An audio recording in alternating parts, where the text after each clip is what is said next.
You're tapped into another TKK exclusive, bringing you the hottest stories, talent, products, and entertainment from communities all around the world, just like you. This is another Cul-de-sac Crew exclusive. Hey everybody, it's Elena, Charis from the Cul-de-sac Crew, and I am bringing you another TKK exclusive. Tonight we have a special guest living in Minnesota currently, but he hmm is from Illinois. Goes by the name of Dante Pirtle. Thank you so much for coming. Blessings to be on the show. It's an honor, for real, for real. Yes, and you recently were a feature on one of my music review videos that I do hmm through this channel. And we were reviewing your tape, Waiting on Me. And that was dope. I love that song. I love the. hmm Well, I had to ask, are those live instruments?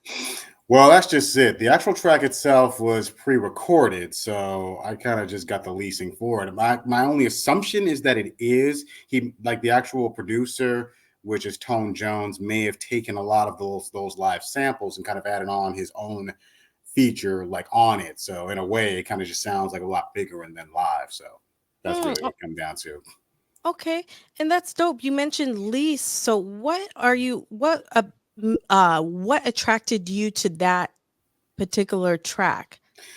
To be real, this was kind of during the COVID era, at least when most of us were kind of stuck in our homes. So the sad reality is I had the idea of making another record, but I didn't necessarily have like the inspiration for it because it was almost like any MC can just drop like another beat and just make it really strong and then put it on an album. And me, I don't even consider myself an MC. I consider myself a lyrical hip hop enthusiast in some way, shape, and form. So I wanted this next record to sound a lot more defined, a lot more, how do I say this, inspirational. I didn't want just another record that I could just put on social media and just be done with it. I wanted something a lot stronger. So I heard this track, and at first I didn't know what to do with it, if you want me to be real. But then I thought, okay, I have a really good friend who was absolutely sick at the time, and unfortunately, he's no longer with us. But it's like at the time, it almost felt like he had so many dreams and aspirations, and he seemed like he just waited a long time in order to get his play up and running, or a long time to get that certain woman to really contact him. It seemed like he just waited a good minute, and in my mind, I'm like, well, technically, I'm kind of in the exact same range as him, so maybe that's me. But also in that time frame during COVID, there was a couple of things you could do. A, you try to build your own gym, or B, you basically learn how to work out at home. You had to kind of buy like certain weights, or maybe just have the mask on. We all had the mask on. Let's keep it real. And you had to go to Target, maybe buy like a 20-pound, 30-pound weight. You brought it home and you kind of just learn how to kind of lift. And me, I served in the military. I served in the Air Force for 6 years. So I'm already used to it. The thing was, I really wanted to be in that solid gym.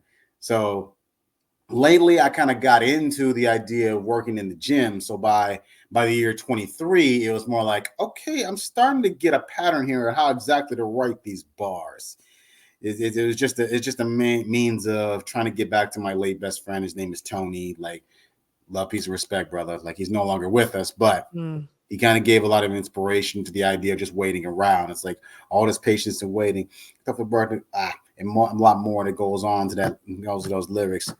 And for me, it hit me. It hit me so hard to get in that mode. And I, again, it was more than just simply spitting on a track. I wanted to really inspire people. And I think for those who have spent a long time getting used to the idea of making themselves feel better, or spent a long time like trying to chase a particular dream, and somebody says just wait, just wait, just wait, and I just thought about the idea of lifting weights, and that's where the actual wordplay comes in, of waiting on me. That's really like where that kicks in, because obviously, Yeah. like with someone like myself, I currently have a subscription to Planet Fitness, so take that as you will. Yeah, I really liked that wordplay, and it was also encouraging, being someone who has their independent music brand like the Cul-de-sac Crew, and Mm, I've been doing radio for since 2011, and it's just not one of those overnight kind of things.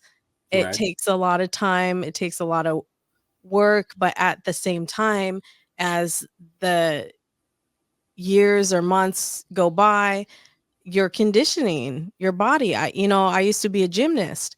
And right. so that conditioning and building that endurance. And so everyone has their own path, everyone has their own journey, but it that song particular, that it spoke to me in a way, and I'm like, you know what? It motivated me. So I really like that. And the gym, a trainer is supposed to motivate you to want to work out. So that's a great too. Well, let it be known, I am no trainer. Okay, I'm an educator. I can say that. I have been an acting coach, at least in some way. I am not a trainer. So I don't know whoever's listening to this and probably getting in their head like, oh, he must be an actual fitness trainer. No, I am not. I do not have like any licensing to train anybody. You on your own, unless it actually gets to that point, maybe. But no, I'm not that guy. Just saying. Don't reach out to him for Right. that. Don't reach out for me for that. If it's No. lyrics or being involved and maybe bars in your track, maybe. But not that specific. No, no. Right. Now you mentioned acting, and I read that you have won an award. So can you tell us a little bit more about that? I will do more than tell you. Give me one hot second. Oh, he has the award, I bet. This is Yeah, going to this is be what fun. happens when you're actually around somebody specifically for a long time. I don't know if you can actually see that, but Okay. a solid film festival that I've actually awarded here in the Twin Cities that really does kind of get at you. Don't know if you can see that. It was a 48-hour Ye- film festival. And not to mention the fact that I have also been doing a lot of local films here in Minnesota. So it has definitely been a journey since 2017 of kind of doing Right. all this, and especially as Minneapolis, Twin Cities starts to really develop the own, like I'd say, mini Hollywood, if you could say. It's a lot of Okay. underground films, but they are slowly developing this. Oh, that sounds like a lot of fun. When now were you doing the arts as you were in the Air Force, or how did that work out? To be perfectly honest, I was actually going to leave the arts. I was going to leave it behind and just be a full time just airman getting involved. But the more I got involved in the Air Force, it seemed like they loved the fact that that was kind of my background, and this kind of brought me all the way back. And so by the time 2016 started happening, it's more like, all right, fine, let's just bring this all back where I was. I ain't even going to try to deny it anymore. And here's the sad reality. I don't know if you're kind of in my graduating class, but by the time I graduated from college, there really weren't a lot of jobs for most of us who graduated in '08. It was called what? The Great Recession. So Oh yeah. for a lot of us who graduated from college, you might not get like a solid job. You'll probably get like these lower income gigs that may have been like $9-10 an hour. It really wasn't that much. So Mhm. imagine that, people. You started a job at $9 an hour. I know that's scary, isn't it? But the harsh reality was it's just like when you're by yourself and your parents really can't fend for you when it comes to income, you really got to learn how to really take care of yourself. So that's where the military kicked in.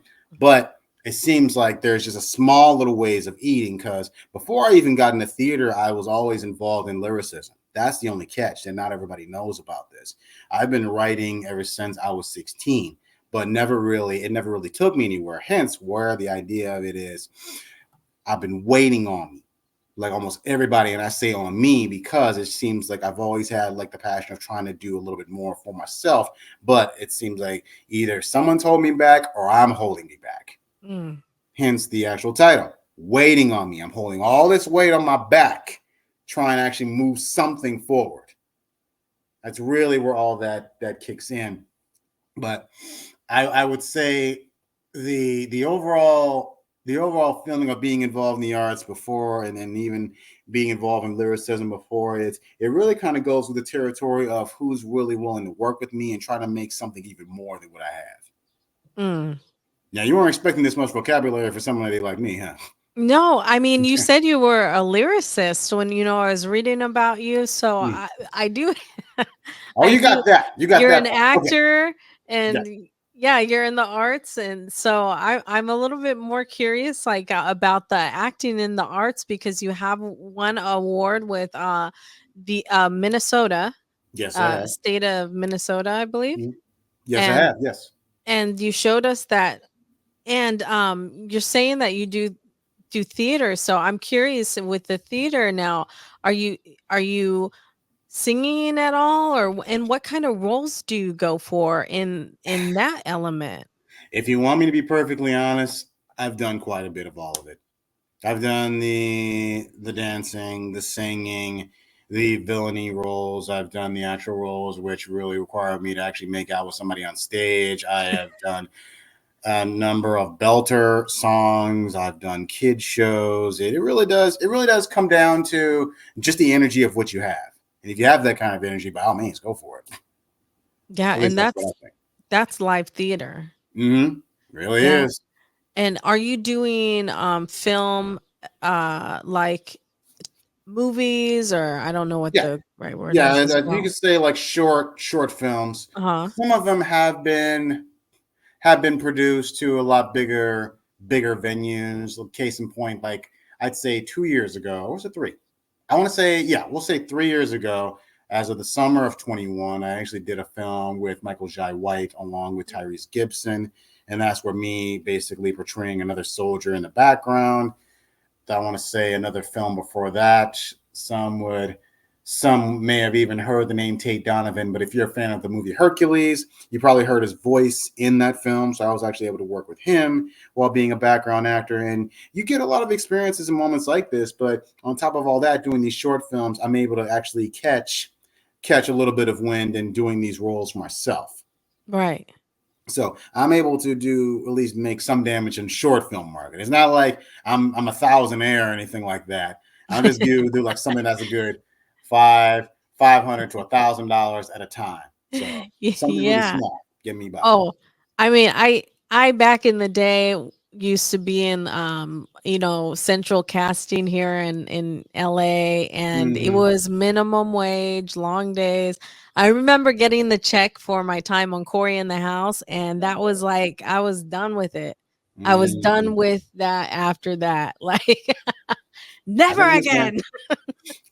again. I can understand. Makes perfect sense. I hear you. I For was real. like, but yeah. Do you have a favorite actor or favorite director? Well, that's just it. I've had this question before. Somebody told me this. It's like, well, do you have like an actual favorite actor to really look up to? I don't know if it's so much I look up to actors, but particular styles.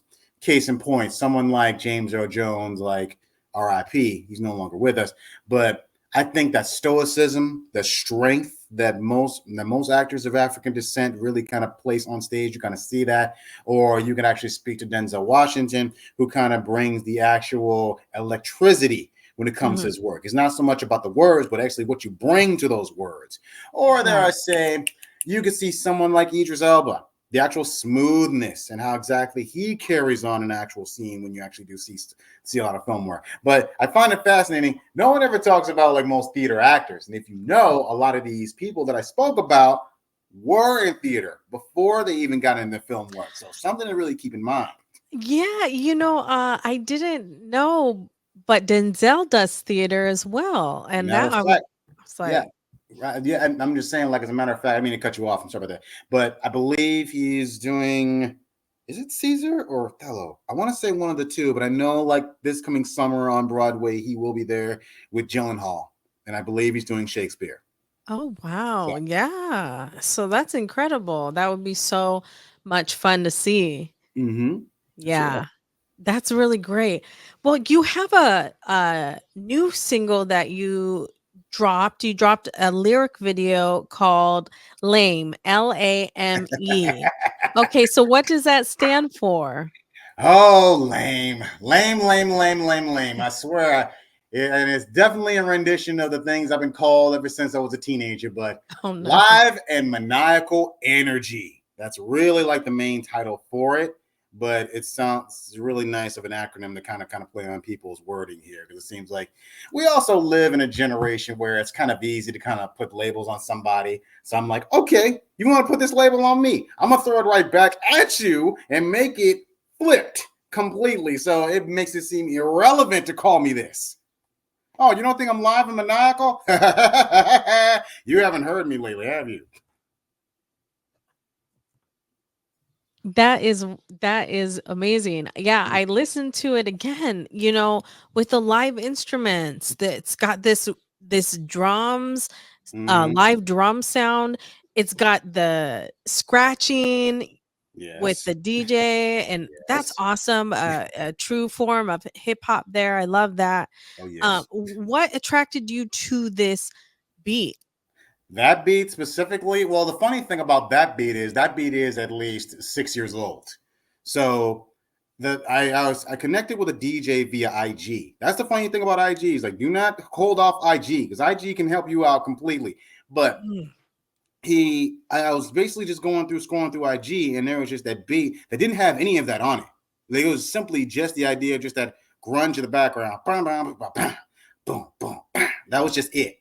So I'm hearing this again. I'm thinking, like, what kind of person am I? Am I a person to really just spit on this? It had no scratching. It was simply just the beat. So I said, it needs some guitar.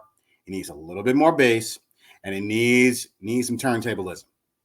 That's what you're hearing on the lame right now. Is basically mm. me kind of going in and working with a few people like offline and just saying, this is what I kind of want for this track. Can you add to this? And I realized that if I can add this to this, then it'll give a lot of the lyrics I do have on here pretty extreme. Straight from the earth core that toiled in the God's time. No, sorry. Let me actually go back to my lyrics here. Straight from the earth core that toiled in the. I can't even remember it right now because it was like such a long time ago that I wrote that. It was basically 3 years ago I wrote those bars. And now you guys can get a chance to actually hear it yourself. And that's awesome. I really like it. I like the energy that you're bringing to it. And it's amazing that you said it was done 6 years ago because, you know, um again with these kind of instruments that you're picking with these beats and stuff, Mm-hmm. they become timeless. Yeah. And it's not, outdated or anything like that. You can pull up the lyrics from 6 years ago. If it was the beat from 6 years ago, Mm-hmm. you could have made it 60 years ago too, because or today in age, it's timeless. So that's really really cool. Yeah, yeah, Now, it's are real. you making an album? Yes, I am, and that's the funny thing about it is what you heard. Those two songs are a part of the EP, which will later be transferred to the LP of "Don't Be a Hero." "Don't Be a Hero" is I mean, before it was going to be a joke record in which I can kind of just make like a superhero record, but ever since my best friend passed away, I turned it into the inspiring record that is actually making it a ton more powerful, a ton more Mm, just strength inducing kind of record. But you can at least mhm, get a chance to hear the EP. It is on my Spotify right now. It's basically 4 separate tracks, which is a part of another arrangement of tracks on a full album of "Don't Be a Hero." That's the original title of "Don't Be a Hero." So mm. it's definitely out there. Like the full album, I'm finishing currently, and here's believing everything gets done by late April, early May, as of Oh, next okay. year. Okay, as of next year. Well, Yeah. I'm really excited to hear that. And I'm again, my condolences with your friend. Mhm. I notice, I lost my parents. I have some friends that are artists that have lost, best friends, people, brothers, people that are really close to them. Mhm. And it's almost like, I want to say it's almost like a gift from our loved ones after after their passing, this music that we're able to produce and just go a little bit deeper and bring out something that's so beautiful from something that's so painful. So Mhm. um I can see, these are really great lyrics I can see that your friend is there with you and, you know, kind of guiding you with this. Absolutely. The ironic part was the fact that it was a superhero kind of theme.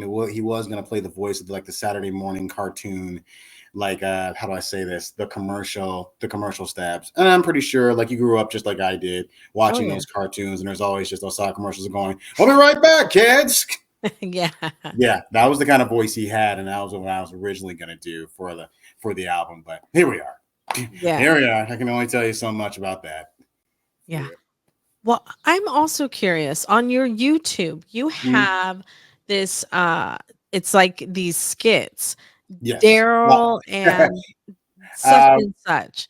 well, it's I wouldn't necessarily call them skits. Okay. They're Well, basically episodes, and I think Valerie's going to get a chuck out of this when she hears this. I connected with a group online called the Chaos Theater Collective. They were mainly an online group, and they read for films. They read basically just like actual films that we all know and love. Sometimes, I mean, let's say Beetlejuice or even Blair Witch Project. But the thing about these readings, sometimes during the Halloween season, we'd have these radio plays in which there's no cameras. It's simply just our voices, and we're making these sounds behind the scenes. So I'm thinking to myself, when was the last time you've known a black man to lead an actual radio show, which actually has these really good themes? Perhaps it's dark, perhaps it's funny, but overall, it can really be entertaining. And I'm thinking of each and every last rap album I've heard. There's always had like one dumb little skit in between it, and I'm thinking to myself, I don't want to create skits, but I want to create a show, an actual radio play of a show. And that's really what Daryl the Detective is. oh, wow, that's awesome. Yeah. You know, I was listening to the latest one that you dropped about 5 days ago. Daryl and the Bride of Doom. Daryl and the Bride and Doom. Yes. Yeah. Now, if for those of you who have no idea like what this show is really about, it's more of a love letter to Kevin Conroy, who is the voice of Batman. If you're familiar with Kevin Conroy, Batman being the Batman the animated series, I was blessed to be able to connect with him as of 2019 before the pandemic even happened. But when he passed, and there's the actual visual of Crisis of Infinite Earths. That's the latest Warner Brother, I want to say DC Universe like animated films. But he has one line which kills me to this day, and it got me really inspired to kind of use his voice with that. I care, Joker, about Gotham, about justice, and if it has to end, at least I go out like this, being Batman. So when a second I heard that, I'm like, ooh, I gotta use this. I gotta use this Oh, voice in some way. So it's Kevin little Conroy's dog. voice. Thank you for that. I appreciate that. But so for me, it was more like using Kevin Conroy's voice, but also a little of my voice when I'm really sleepy. So it's like, name's Daryl. I'm a detective. I detect a lot of things. So this is basically like all me kind of making a disgruntled uncle who is a local detective kind of show. But ultimately, it is a black led show. It is like part comical, part thriller, and you're gonna have like an incredible time actually hearing it. So it's not just an idea of making a skit. Like it is a full show. I have 7 episodes, which I'm very, very, very proud of. Yo, I please forgive me for my lack of knowledge and my ignorance when it comes to film and theater and stuff. I'm still learning all the lingo It's and okay. everything. Uh but no, this is awesome. I can imagine this and I want to recommend this kind of, you know, to the listeners during spooky season because Mhm. there is this like mystery and this ooh, like I can play this in the background with like lit candles and kind of, you know, Mhm. you just get in the mood of spookiness and get a good story and it's a real fun listen. And also the actual guy who's been helping me produce my album Don't Be a Hero has been involved with a lot of the music in the show. His name is Alex V Carson, and he is involved with Vice Versa, but also connected with me with the Herd Nation my LLC. So in a way you are kind of getting the traditional skit formation in the show, but ultimately it's his own show, and in my opinion, I think it's a lot of fun. It's fun to Yeah. listen to. It is fun to listen to, and Mhm. you can tell you guys bring a really nice energy to that. That's Yeah, right. that's great. So I have to ask you. You mentioned you said the word inspire Mhm. a couple minutes ago. So I'm curious, who inspires you musically? On a music level, I can't necessarily say individuals per se, but I can say the culture per se. Because I could easily say, like on a musical theater level, I'd say Sondheim. It's like the lyricism, and especially if you're fans of, and this is spooky season, if you've ever heard of Sweeney Todd, but there's like an actual lyricism coming from a woman named Mrs. Lovett. Wait, watch a rush, watch a hurry. You gave me such a fright, I thought you was a ghost. Have a minute, can't you sit? Send him down, sit. All I meant is that I haven't seen a customer for weeks. Did you come in for a pie, sir? First time I heard that, I'm like, wait a minute. This is an Oh, opera? wait, what? What? That messed me up, but ultimately it kind of got to me. So I'm like, oh, this is true lyricism. This isn't even on that hip hop tip, or is it? Like actually Yeah. having context, having reasoning behind it. But then Mhm. when I think about hip hop, I mean, I would ultimately go old school, but it's all in the lane of lyricism to its core. I mean, Mhm. not necessarily hating on anybody who likes the choppy flow. I'm about to say, Mhm. I mean, it's up to you. If you dig the choppy flow, that's absolutely fine. But me personally, I've always just been like a solid fan of that solid lyricism because there's context to it, there's reasoning to it, and it's inspiring. And I mean, you can't go wrong with a solid boom bap because at this point, Right. as you said before, it's timeless, and that kind of actual energy is something that we kind of need. Now, you can hear something that's absolutely brand new, and the beat could be absolutely brand new, but what's lasting? I'm all about that longevity. That's really what kind of kicks at me. I could even say certain artists like De La Soul, like Busta Rhymes, like Talib Kweli, like Mos Def. I could go on, even Common Sense. I could go on, but the thing is, there's just that lane of where's the context behind this. Don't just spit for the sake of spitting. Where's the context? Where's the feeling? What brings people back? And that's the kind of work that I produce. Not everybody's a fan of it because some people just want to party, and that's cool. I'm not Mhm. I'm not hating on that. But me, like the older I'm getting, the more it's like I'm Mhm. tired of this. I mean, it is just like Danny Glover. I'm getting too old for this. I can't swear on air, and I understand, but I was gonna say that word, but I'm like, you know what, Dante, just don't. Just don't. Leave it be. And that's fine. That's fine. I'm okay with that. Oh man. Well, that's great. I mean, you mentioned some really, really great artists, and I really liked that you said common sense too. Mm, As the years go, and maybe the younger people might not know, that was his full name before. common sense. Yeah. Common. And you don't hear that often, but you just Mhm. casually just was like common Well, sense. Like, well, oh. that's just it. Like me, I'm originally from Illinois, and my sister, like she went, and this is actual true story. She did get it. I remember she said she actually got a chance to see Common. I think she was 10 feet away from him performing when she actually went to U of I, Urbana Mm, Champaign. So I think she's like a good 10 feet away from that guy. So the idea of it, she always called him common sense. So I kind of stuck in my head, common sense. But obviously, like once money kicks in, it's like, common sense just seems too much. Maybe we should just cut the sense. Just leave it at common. That'll make a lot of sense. That'll make sense. So take it as you will. yeah. Mm. Yeah. Well, that's what's up. Do you have a favorite producer? You mean music wise? Yeah. You're really trying to get me in now. Now, here's the thing. You realize I was born in 83.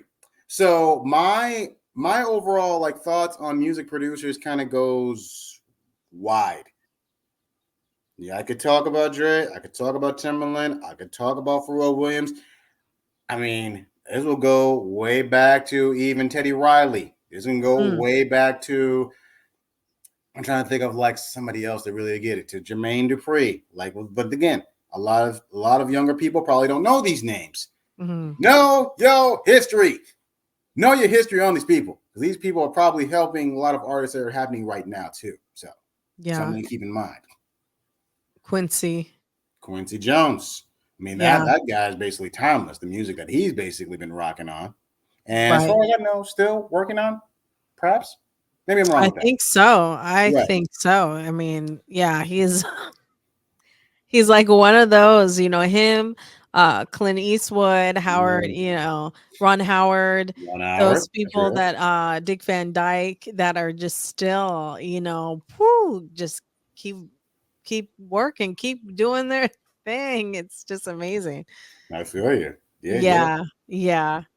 Most definitely. Well, I have a question. So I tend to ask this a lot during the interviews. What Hmm. advice do you have for an indie artist who's just starting off? That's just starting off. I think the hardest thing, and this is something that I wish I kind of told myself when I was just starting around 2012, 2013, sit around the right people. There's going to be a lot of people that are really interested in your work, and that's real. But how many of them are going to really stick around? Like when the music doesn't necessarily hit the way they want it to hit, when the people really aren't crowding around, stick with the right people that are going to keep inspiring you. That's the biggest challenge that I've had to face. I mean, here in the Twin Cities, but then again, anywhere else, it might be completely different.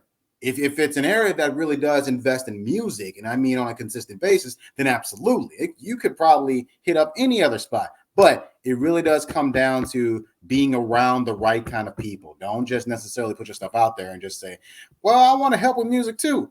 But then your music doesn't necessarily reflect the times. Like, well, I can't be around you right now. Sorry. This is what's gonna have to be, man. Good luck with you. Yeah, you definitely want to be around like-minded people, especially when it comes to, I think, work ethic. Yes. People who are dedicated. You need to find a group that wants to go out and promote. I think that's one thing, as growing up in that time, where in the 90s people were going out and posting things on, telephone poles and light Yeah. poles. And now people nowadays, they just drop a video and they expect it to go viral, Mm-hmm. and they don't Real. know their work ethic. And so when, yeah, it goes viral, you might get 2 million views or whatever, but guess what, only a fraction of those are in your city where that show is. Yep. And not 1 million people are going to show up to your show. And so then they get these crowds that, there's not that many people. And it's Yep. like, go, you need promoters, you need a Mm-hmm. street team. You need to figure out who you're going to have captain of that street team and give them incentives. Right. But you got to go out on foot. And that's very important. Like, be around those people that think like you kind of what you were saying. That's very true. That's very true. And when you don't necessarily have that, because that's another thing about me too, is like I really didn't have like the actual crew. And some people do have a crew, and that's absolutely really dope. But for someone like myself, I usually have my backpack, and I may have like some CDs that I have like personally made that I can kind of either I do two things. I either sell them or I hand out like a few samples here and there. And that's basically it. That's kind of the main method, the main mode. But after years, I realized this really ain't working for me. How do I really just get at people? Because I realized that being an artist that knows how to spit is not enough. And I hate to really say that, because you don't want anybody who's listening to this just to really think like, well, I got bars, man. I mean, I basically bring that heat too. That's cool. That's absolutely fine. But the thing of it is, at these days, you can be an artist that actually drops really good bars, or you can be an artist that drops really dope content. And that content Mm, has to be in context of what exactly are you saying with all this? Because for someone like myself, I mean, I just turned 41 on the 18th of September. I have heard quite a bit of hip hop in my time. I mean, from the 80s to right now. Yeah. So you got to ask yourself, what is it that you're bringing that no one else has done?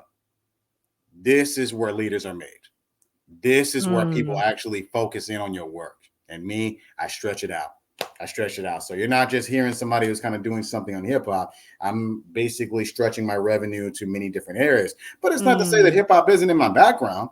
I'm still Right. working on it. I'm still moving forward with it. I'm still keeping that in the back of my head. Why? Because that was always the first thing I started doing before anything on stage. That was my first. So, Mm. Mm. Yo, that's what's up. Well, I mhm. love it. Well, I appreciate you taking this time, to do this TKK exclusive here on the Absolutely. Cul-de-sac crew. And it's just been great. So, before we wrap things up, where can listeners learn more about your music, check you out, YouTube, TikTok, Instagram, etc.? You're going to close on me right now. I was just getting started with all this. It hurt I my know it's been feelings. great. All right, but I hear you. No, no, no. Okay, No, for it's most of great. you who do want to connect with me, obviously, you can go on the Dante Pirtle is Focused YouTube page. You can go on to my IG, which is Dante Jamar is Focused, or a simple TikTok, Dante Jamar Pirtle, DanteJamarPirtle.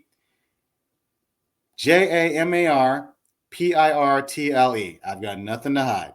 Basically, if you want to actually hit me up via email, it's my first and last name, Dante Pirtle 83 at Gmail. If for instance, if somebody who's hearing this wants to book me and I'm not in your area, hit me up because I'm definitely down to kind of hear and connect with anybody at this point. This late in the game, why not? I got the energy. It ain't like I'm basically playing basketball, football. I'm just picking up a mic. You guys take it from here. Stay focused. That's the main thing I always say. Get focused, stay focused. That's what I always say. Mm, that's what's up. Well, Mm-hmm. if there is one thing that you could let the listeners know that you want them to know, what would that be? Even if it's a specific song or project that you have. Well, know this.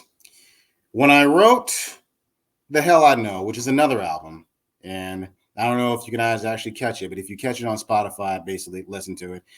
But it's also on my Bandcamp as well. But The Hell I Know is almost like that transitional period of not knowing where my life is going to go, but I'm just dealing with the darkness. The transition from The Hell I Know to Don't Be a Hero is just honestly saying that I've always had that leadership quality in mind. And maybe you have it too. Now, the only way to really do that is by really separating yourself from everything and everyone that is basically telling you where your mind is supposed to think. That is a hard thing to really accept, especially when it's amongst your peers, because your peers is basically that. Like they want, there's the term peer pressure, hence waiting on me. But I have to wait on me. They shouldn't wait on me. I have to wait on me. So that peer pressure that you're obviously getting is just an unfortunate feeling of I don't want to let them down. They repping for me, so I gotta rep with them, right? No. If you want that leadership, no, that's not the direction you want. You need to find your voice.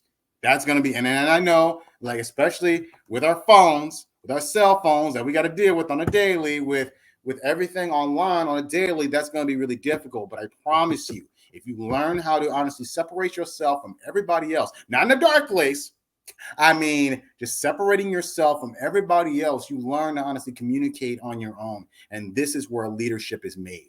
And Mm, from there, if you are an MC and you honestly get that leadership in your head, this is where dope lyrics are made. This is where content is made. And that's where context is made. And that's where you get people to really follow you and mess with you, rep with you.